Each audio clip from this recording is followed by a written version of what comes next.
Hey, this is Travis with TechRaptor. I'm here back at GenCon 2015 with TJ Dunbar, and we're about to take a look at Castle Assault.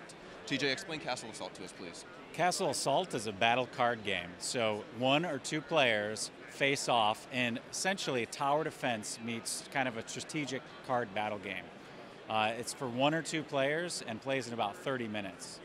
We're here at GenCon, kind of showing it off for the first time at GenCon, so we're excited and it's glad to be here. So for people that want to find you, what is the best way to get in touch with you on social media, your website? We have Instagram and Facebook, which we routinely use quite a bit. So that's Momentum Volsk is our hashtag there we use routinely.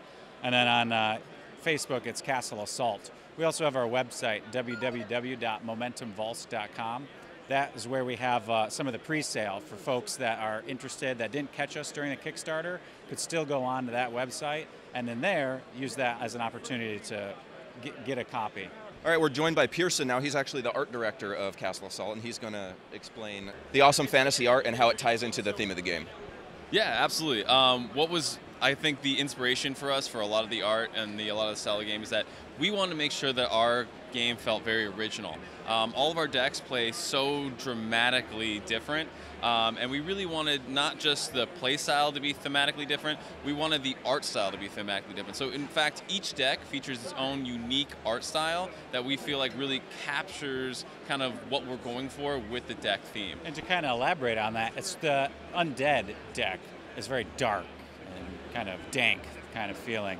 The Wolf deck is very vibrant and exciting and surprising in colors and pop. Some of the Human deck, it's more balanced across the full range, just because that's a little bit how the Human deck plays. Right. And how many different factions do you have in the game? We have 6 different faction decks, including a single-player deck that you're going to be competing against. It's kind of like the NPC deck that you're fighting. An NPC is like non-player character, or kind of the antagonist of the game. So within the rule book, it comes with 9 different scenarios. So you can play those 9 different scenarios with each of the different decks. So it gives you kind of 56 different gameplays, essentially. Excellent replayability. Yeah, we hope so. That's for you guys to decide. One of our most exciting aspects of Castle Assault is our single-player campaign.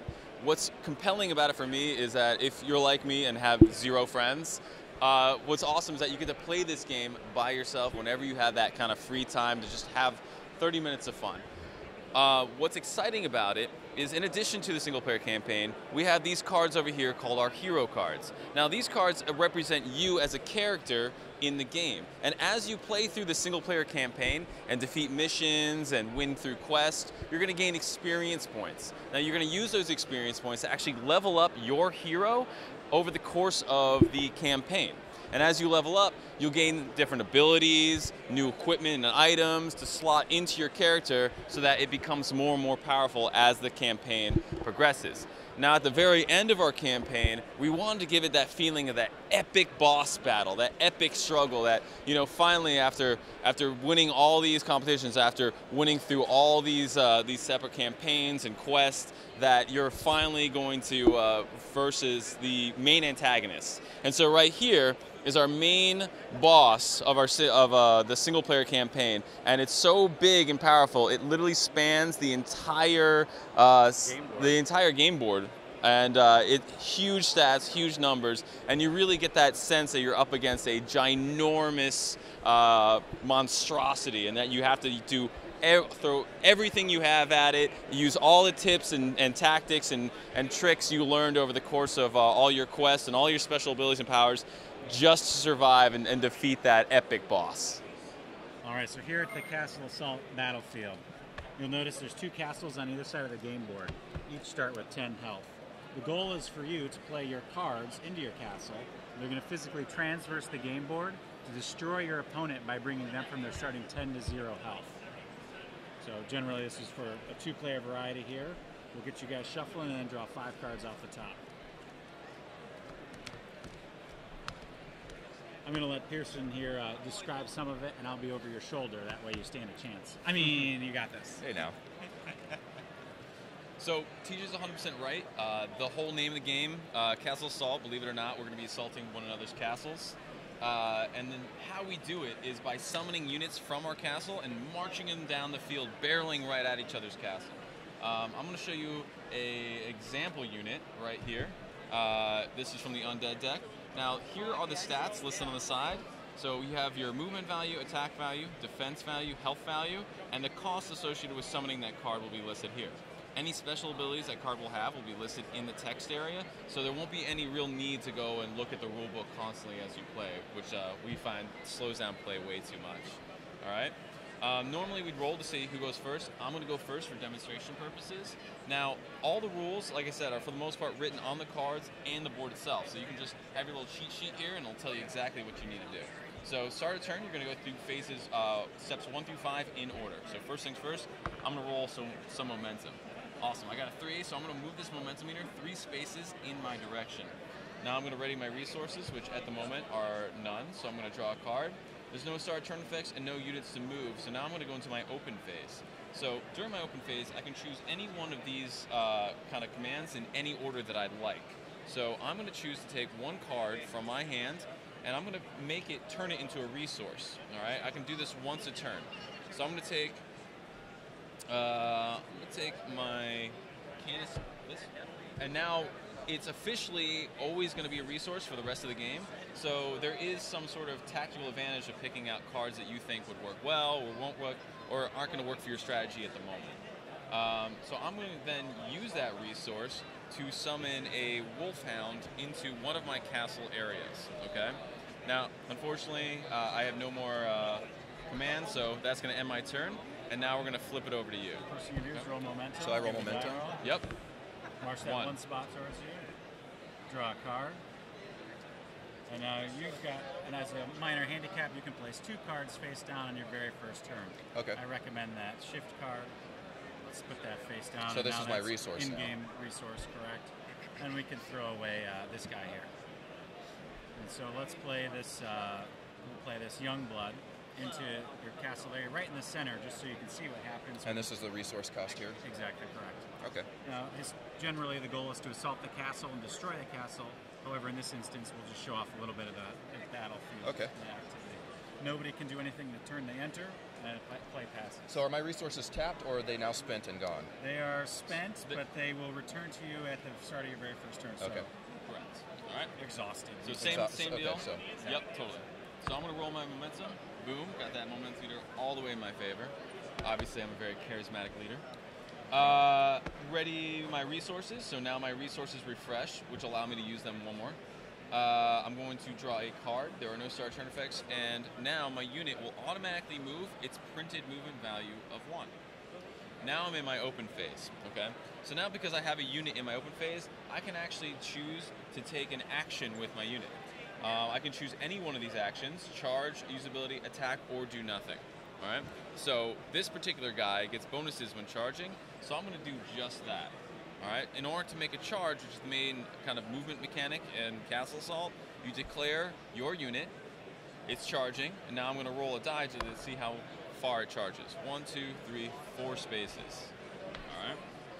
The units always move down the lane that they're always placed in? right down the lane, okay. Shooting right at your castle. All That's right. the tower defense element. So different columns are really, they don't generally interact. Right. Okay.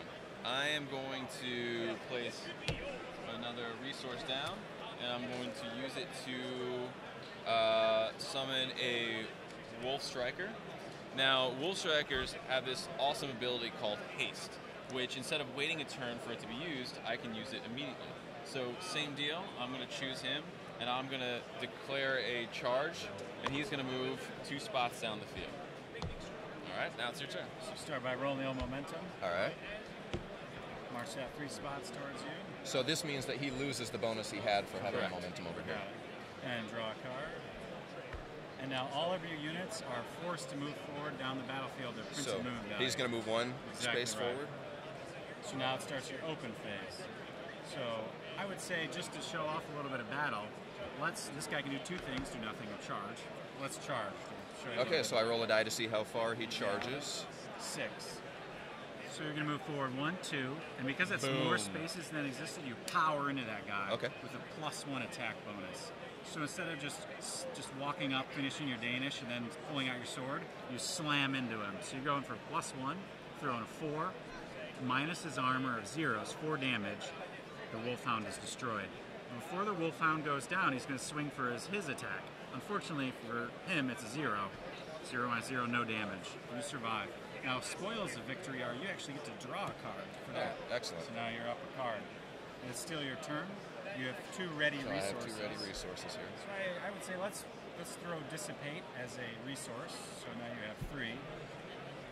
And you can spend those to play, like, for instance, a vampire. And I would say let's ignore that guy, because the goal is to destroy castle, and let's put him over there. Perfect. Now we're good to go. And then he has a special ability, but it's not haste, so I have to wait to use that. Actually, that's a passive ability. It's always active. Okay. Anytime you're in combat and you survive, you grab the health out of that opposing unit and you add it to your own. All right. So I'm up. View that momentum meter. Okay. Ready my resources. I'm going to draw a card. Start turn effects. At the moment there are none, so I'm going to move my existing unit up 1 space. Now, again, my open phase. So I'm going to lay down. So I have now 3 resources. Okay. Using those 3 resources, I am going to summon a Howling Wolf in this location right here.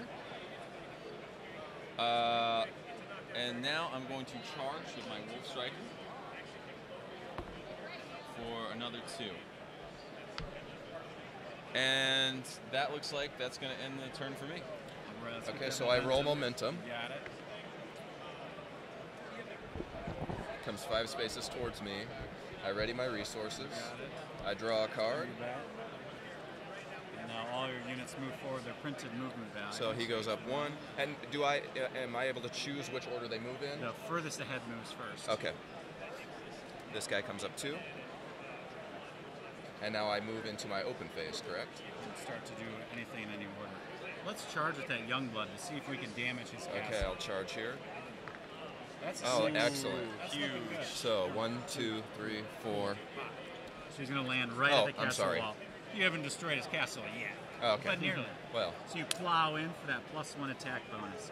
If you had the momentum meter was in this regime, you would get another +1. So you just get the strong bonus, 1, plus the 3 is 4 damage to his castle. And that's how the castle takes damage. Now he's at 6, and you're at 10.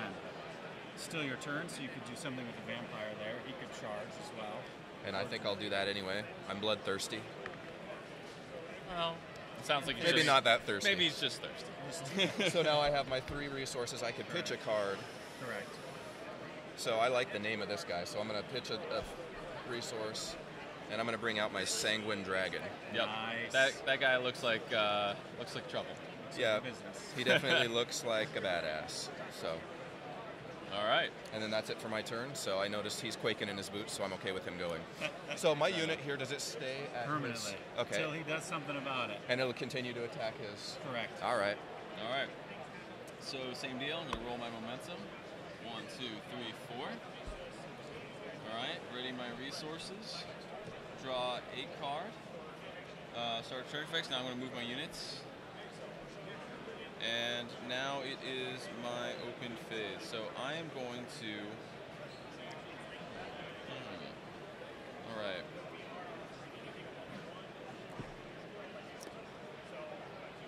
I'm going to put down 1 more, so I have 4 resources. I'm going to use those 4 resources to summon Archruid Farnir. Now, in Castle Assault, anytime 2 cards touch, they instantly engage in battle. So I'm going to do my 3 damage to your 1 health. You're going to do my 3 damage to my 4 health. I will fortunately survive this battle. Your unit will perish, and because it perishes, I get to draw an additional card. Spoils of war. Spoils of war. All now, right. is every card in each deck a monster that gets played on the board, or are there cards nope, that are simply... In fact, there are actually cards such as this one, which are factionless ability cards. So you can actually slot those into your deck, so you can actually tune your deck to a certain play style that you prefer. But there are also cards like, I think we discarded this guy. This is an ability or a command. It says command down there. So that's something you do to your units. It has no stats. and that happens. Okay. So that occurs with that card is. Yep. So you've elected to throw them away, which is usually what you do in the beginning of the game to get more units out there. So I'm going to charge with my Howling Wolf. 1, 2, 3. And now my Wolf Striker is going to strike. For 1, Mildly. 2. So he's going to do 3 damage.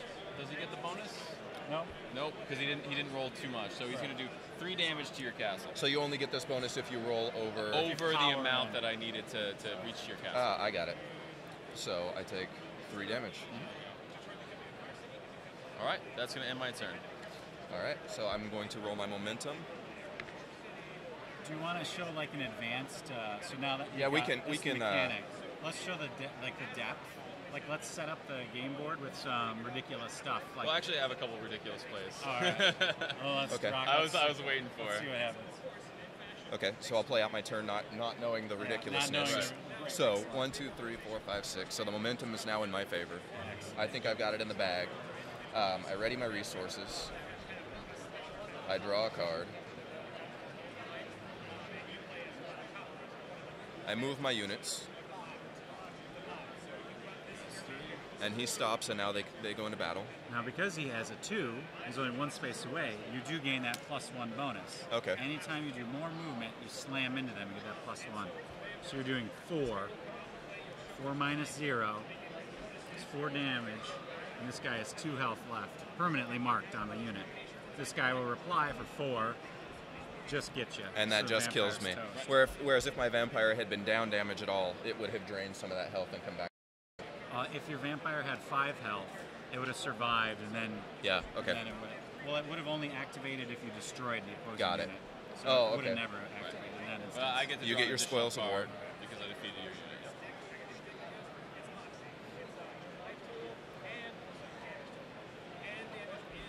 And so I don't want you to continue to beat on me. Right. So I'm going to play my Sanguine Golem, and then they fight. Correct. Right. They immediately start brawling. So I do, 3. yeah. So do I damage him first, Yep, or is you- it simultaneous? Simultaneous. Okay. So I would take 3 minus 0. So I would take 3 damage, and I have 2 left. You got it. And then I would deal 6, and He's toast. He's toast. And you draw. And that, so I get my explosive. Unfortunately, at the end of that golem's turn, it's going to lose 1 health. 1 health as at the well. end of his turn. All right. At the end of his turn. And then I would say So I have 1 resource left.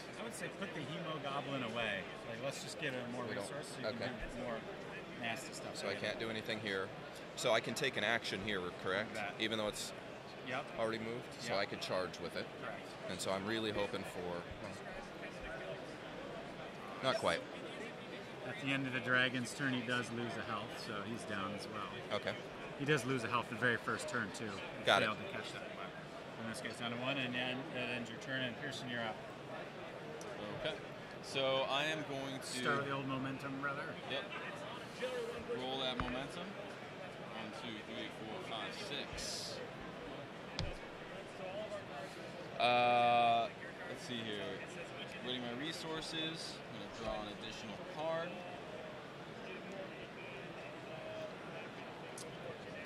All right. And unfortunately, now my units are going to move. So he's automatically going to move up 1. He's automatically going to move 4. And Whether he wants to or not. you crushed my amazing move. However, so my guy is going to unfortunately eat it. Croak. But you do 3 plus the strong movement in there, so you do Right. 4 attack back. 2 of 4 which will get minus negated. 2, and now he's at 1. Okay. And even though he was the initiator of the combat, I still get spoils of war, correct? Yes, Okay. correct.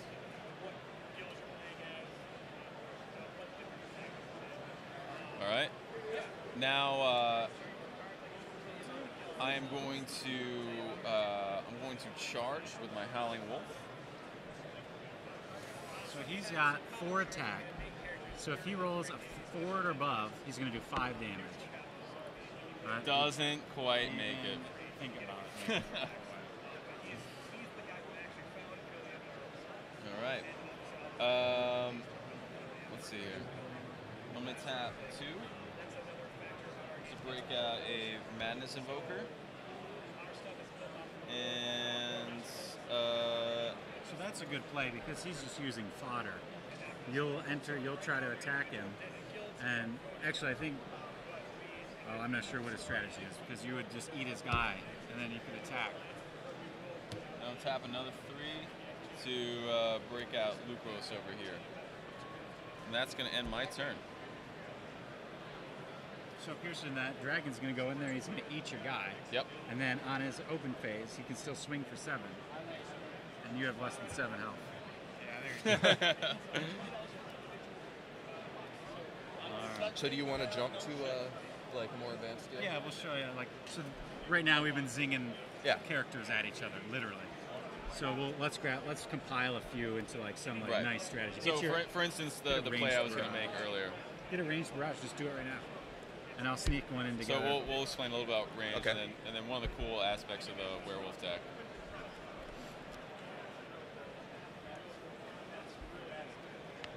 Who's up? You are you going out?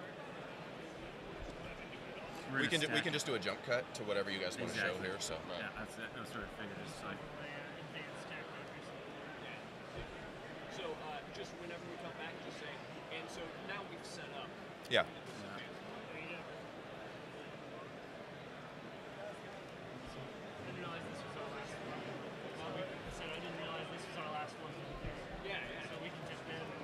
Yeah.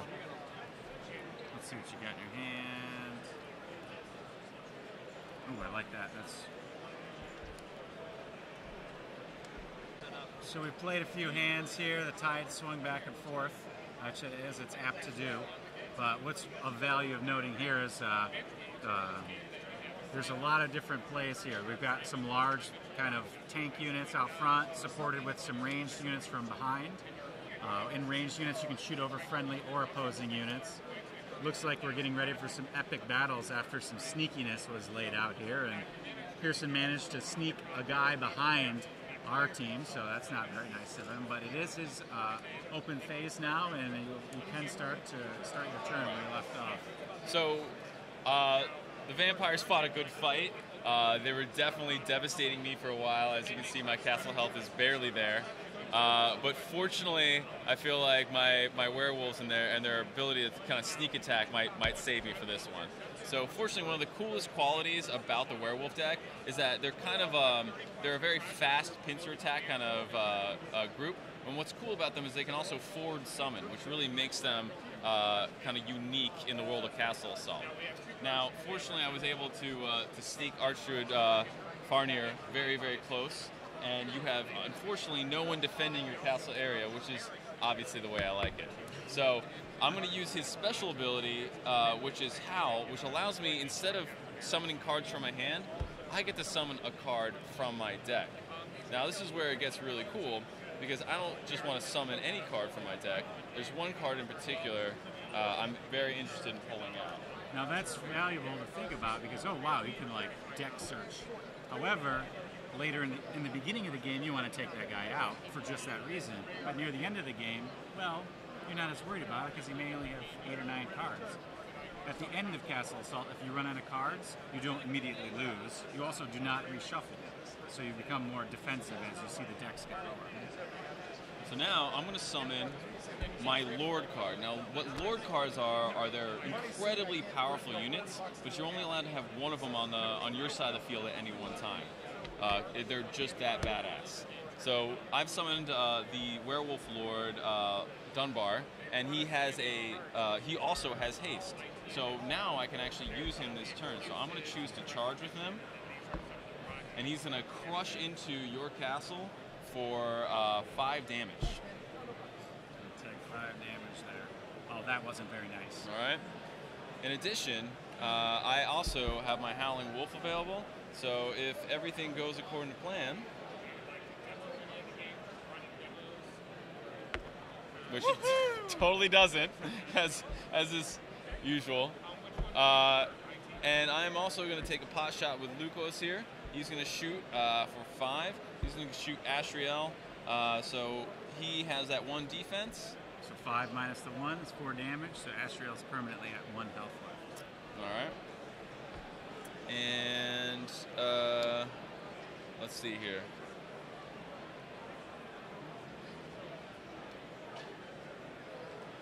And then I am going to tap the 1 to shift. Ooh, actually, 2.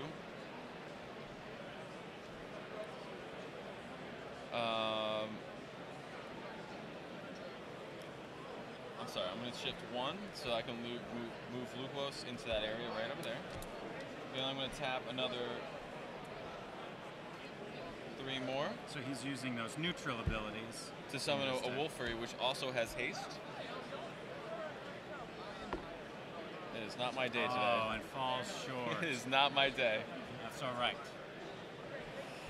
Hopefully he's out of ideas now, that's for sure. And that's gonna end the turn for me. Alrighty then. What do you guys think? You want to leave it on a cliffhanger? Sure. Yeah. What's the? Unless you got something cool. Let's see. Let's do that just for fun and games of it. Well, actually, he could probably dominate this round by being here. Well, no, he's got to move forward and attack that guy. So then they're mutually toast. Oh, right. Yeah. 1, 2. Doesn't matter. Let's leave them where they were. Yeah. Just have it go. Let's play it out. Last turn. Here we go. Okay. So first we'll start with having you roll the old momentum. 6. That's convincing. Needless to say. Ready up those resources. And we're drawing a card. Alright, now let's get those units. So now I need to move my units. Have that. And Shriel moves first. So he's going to move here, meaning that they're going to fight. Yep, and they're gonna destroy each other, which allows us to both draw cards. Let's see if we get anything juicy. And now Sanguine Dragon will move forward 3 spaces. 1, 2. So they'll do Epic Battle. And then 7. he gets a bonus, correct? And then, yes, you would get a because bonus. he overmoved? Correct. So you're swinging at 8. 8 minus 0 is 1. So he returns to the dust of the earth, and then swings back for 5, which is just enough to get us. Just now, enough. do we have anything tricky in our hand? Anything else in there? Oh, we don't. Rats. All right. So both are destroyed, which is a bummer. And now our Sanguine Elf will move forward as well. All right. Now our Sanguine Elf is looking a little slim back there. Yep.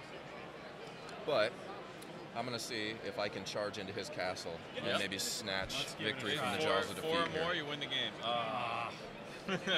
We are This is like the battle. So that Sanguine Elf's probably about to die, so you can give it some life there with one of those Yep. tricky So I can cards. drain life here. Or you'll just grant him Or 2 gain life, Yep. sorry. So you're back up to full health there. And now we've got to get rid of this thing, which has 5 health. So what can we do? It doesn't look like there's anything I'm Oh, having. that looks like it might. We'll drop the zombie to show what happens. All right. So I'm going to make a last-ditch effort here. Here with the old zombie. So the zombie drops in. Now, anytime 2 cards instantly are touching, they instantly start battling. The zombie's going to do 4 attack. 4 minus the 1 is 3 damage. So the Wolf Lord is left with 1 health left. However, he'll counter for 5. 5 minus 0. You have 1 health left. Now, But at the end of my turn here, that's the first exchange of combat. We've historically seen where after the first exchange, everybody's wiped out or something ridiculous happens. However, in this instance, with 2 tanks, you always do 2 attacks. So the Sanguine Zombie will again go in for 4. 4 minus 1. 3 damage. This guy's toast. And he'll counter for 5. Both toast. and they both draw die again. cards. And then that's Almost it. You got to draw a card. We'll see if we get Yeah. something juicy. Rats. and with only 1 resource left, Yeah, it looks like we're nearing the end. So. it's looking bleak. So we'll run it out here just to show how it concludes. All right. Piercing guy, give it a. Yeah, so gonna roll my momentum. Bring it back 3 spaces. Gonna start moving my units. 1, and then 1, 2, 3, boom. And he gets that extra bonus, so he has 4 damage, which is more than you And that's it for me. got. That's the old W. Werewolves come from behind victory. All right, that's a quick And run attack through your of buttress. Castle. Yep. That's a quick run through of Castle Assault.